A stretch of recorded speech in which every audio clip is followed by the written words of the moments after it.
Hey everyone, in the last video we went more in depth as to how I use my new scale worksheets with my students. If you haven't seen that video, I do recommend watching it before continuing on with this one. I'll link that in the description. In this video we're going to continue on with where we're going to go next.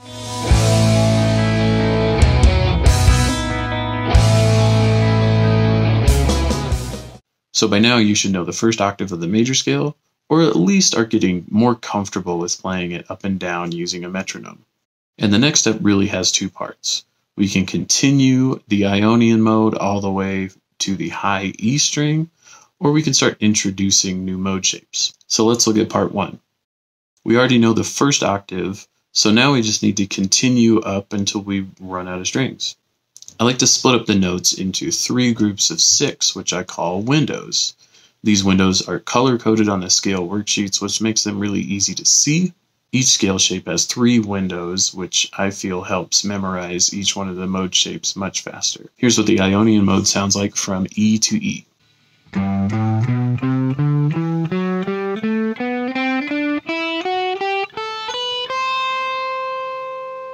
So let's break each one of these windows down. We already know the blue window because that's inside of that first octave of the major scale, and that was the 3, 5, and 7 on the E and A string. That's also known as playing 2 whole steps on each string. Moving on to the yellow window, we'll see it's slightly different. We start on the 4th fret, then play 5 and 7, 4th fret, 5 and 7 on the G string. That's also known as a half step followed by a whole step. And moving on to the brown window on the B and the high E string, that shifts up a little bit. Now we're starting in the 5th fret and we play a whole step and then a half step, or 5, 7, 8. And then same thing on the high E string, 5, 7, 8, whole step or half step. So the great thing about the Ionian mode is that each one of those windows, you can split those 2 strings and it's actually the same shape on both of those strings. So it makes it really easy to memorize. You'll practice this in the same way that we practiced that first octave of the major scale.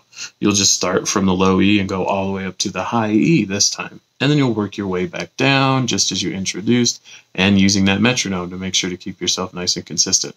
Now let's look at part 2 of expanding this scale across the fretboard. This is where we're going to introduce new mode shapes. The one we're going to introduce today is Dorian, because that's the second mode that we have. So in the major scale, we have 7 notes, G, A, B, C, D, E, and F sharp. So we're going to place that second mode on the second note, which was an A. So we're on the 5th fret of the low E string to start that Dorian window. You would practice this in the same way that you would the Ionian mode, going up to that first octave, going back down, playing it with your metronome. That's great because you get to hear all 7 notes again. You get to hear how this shape resolves, and I'll show you how the Dorian mode sounds.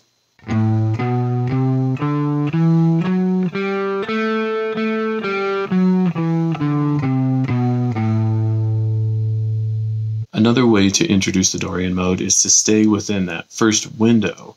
I use this all the time. I feel like it gives you a really good starting point for the mode and also helps you jog your memory to remember the rest of the mode once you learn it on all 6 strings. So here's just that Dorian window.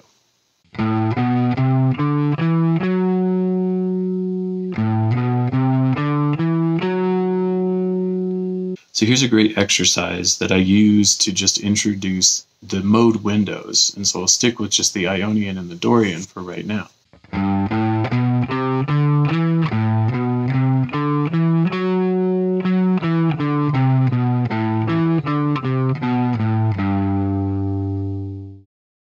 So I just did like we would with any of our exercises. I would ascend the 2 scale shapes, and once I have that comfortable, I'm going to descend those scale shapes, and then I'm just going to work on making that more and more comfortable using my metronome, challenging myself by speeding it up, or just making sure that I'm sticking to the pace that I have it set at right now.